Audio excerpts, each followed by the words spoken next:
Hello, everyone. Okay, the mic works, great. So I'm going to ask a question which he was talking about. Have you ever wondered why our built environment looks like the way it does? What is influencing it? We never think about it, right? Our built environment is being influenced by software and technology a lot more than you think. Let's play a game. These two buildings here, are they built by the same architect? They kind of look similar in typology, right? No, they're not. You would think that they are, but they're not. These three towers here, they have a similar language too. Are they built by the same architect? That's right, they're not. In fact, none of these are built by the same architect, even they have the same style. Even I used to have one of these on my portfolio back in the good old days. It's a bit embarrassing now. So even though they're not built by the same architect, or not necessarily be copied from each other, but they are most likely designed on the same software using the same algorithm. Now these four buildings here, they also look similar. Are they designed by the same architect? Yes. But this is to give another fact out there. It's also a fact that it is very hard to think beyond the things that we've already seen and we like and design something new. As an architect, I can say that. It's very hard to design a novel form. By a novel form, I mean a building that's so unique and different that no one has ever seen it before. In fact, it's one of the biggest questions in the aesthetics of architecture. How do you make something that hasn't already been made? So softwares give us architects a huge opportunity to think beyond our personal prejudices and explore new forms. But if not careful enough, the limitation might end up guiding the outcome. So the right question to ask isn't really why use software. The right question to ask is what more can we do with it? Since software and technology have such a huge impact on our built environment, it's important really not to just follow technology anymore, but to take one step ahead and be inquisitive about it, be curious, mess with it, push its boundaries. It's important to not just be a passive subject of it, but also think about it, take a step back and wonder what more you can do with it. Every software has a unique superpower. Today we're going to discuss some of the unique characteristics of the technology and software that's available to us today these days. When I think of technology that's available to us these days and commonly used, I would think of Google Maps. And actually, Google 3D Maps is more what I'm talking about. We all use Google Maps every day. We're very familiar with it. And they're a part of our lives now, more likely. So, like for example, before I was moving to Germany 2 years ago, I would go to Google 3D Maps and check my future neighborhood and just anticipate what my future is going to be like.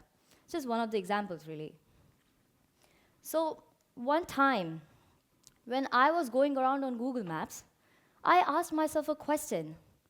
I thought, how is it that Google creates a copy of a real environment like that?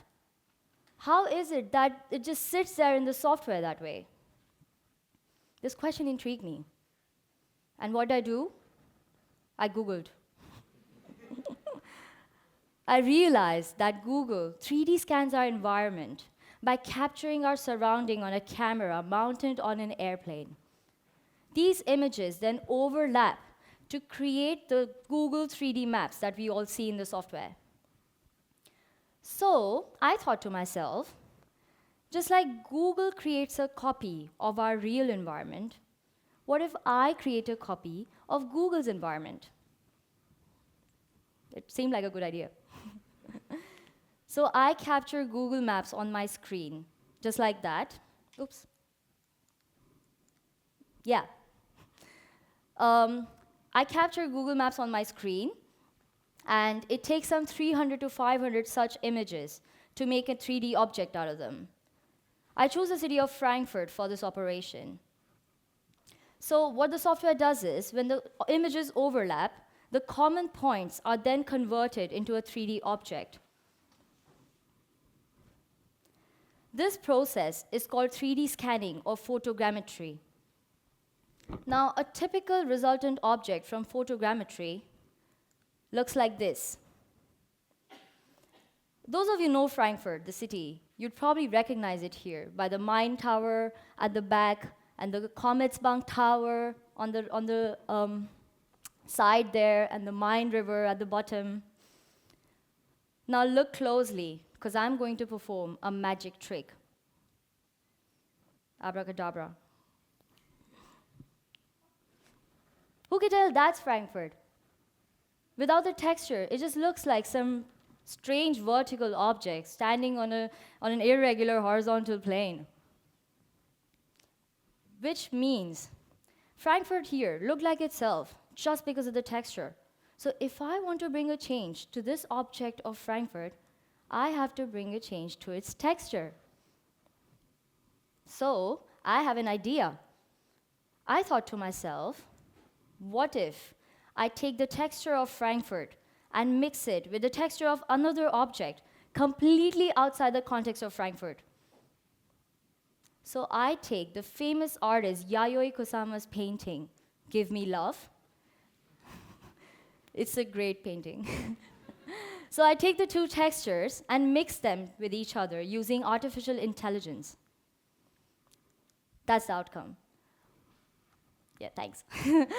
What AI does here is actually it mixes the two textures pixel by pixel to create a unique detail of each part of Frankfurt in a very Yayoi Kusama way.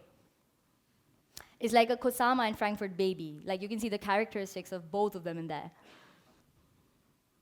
So, a Frankfurt that was a copy of Google Maps transforms into a Kusama-infested Frankfurt. Now, going back to the question from before, how is it that you create something that is completely outside of influence of anyone's personal taste or choices? Because only then it can be novel, right? Otherwise, we end up making the same things we've seen before. To demonstrate this, we have a volunteer with us tonight. The new European Central Bank building in Frankfurt is happy to take a step forward and help us with this experiment. It's being very kind. You'll see why. It's taking a very brave step, actually. So I captured the Google's version of European Central Bank on my screen, just like I did with Frankfurt before, if you remember. So then I mix every image with Yayoi Kusama's painting using artificial intelligence again.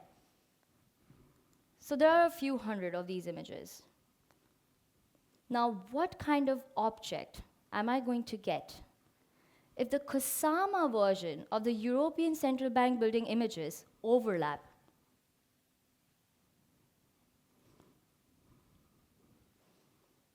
That's why the European Central Bank building is very brave. It's like an exploded version of the original building. Like, you can see its traces, but it's not quite the same object anymore. The skeleton of the object explodes to just accentuate the edges of the original building. Okay, 4 steps. 3 different mediums explode. That's it.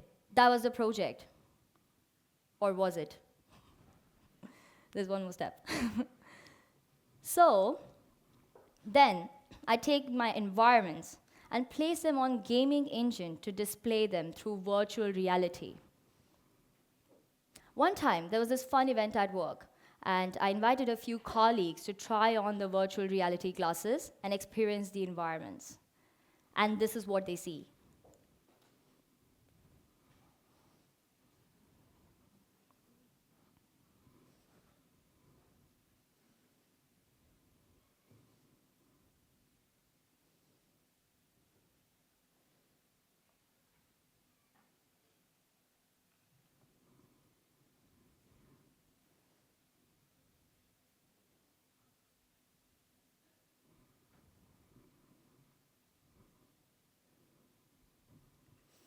Actually, none of the people that were present that day had any experience with virtual reality.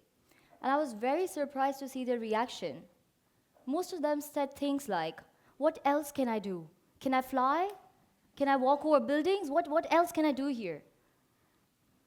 It is very interesting to see that virtual reality makes people want to do more things. They want people to feel powerful. It makes people want more control. People want to interact with the virtual space. That's when I realized that's what virtual reality is for. That is the superpower of that medium.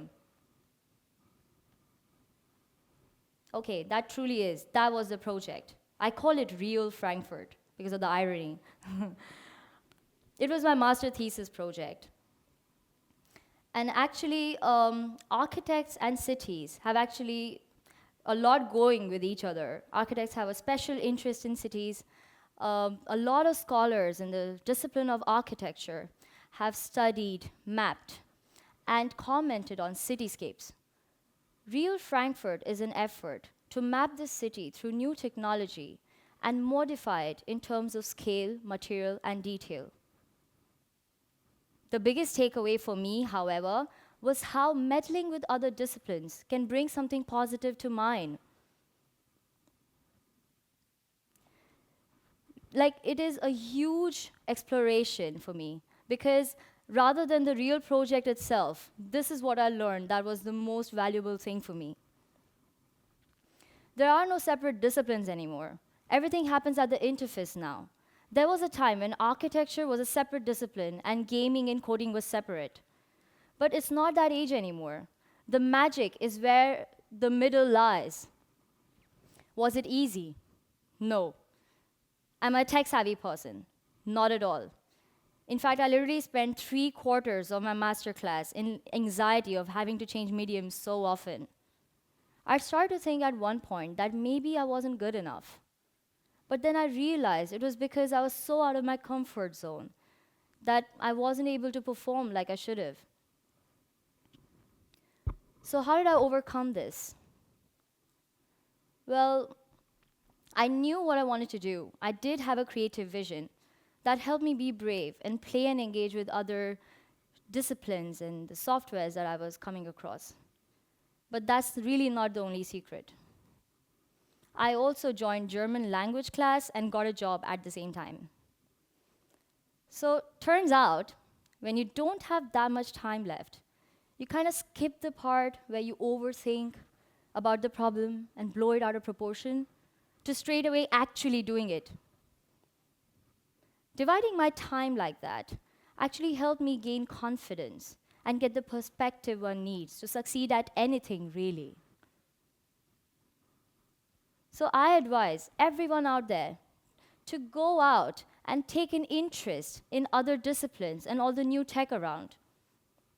You never know when it brings a positive influence to your own field. And you should do this, even if this got nothing to do with your area of work or study. We have a lot to learn from each other. Thank you.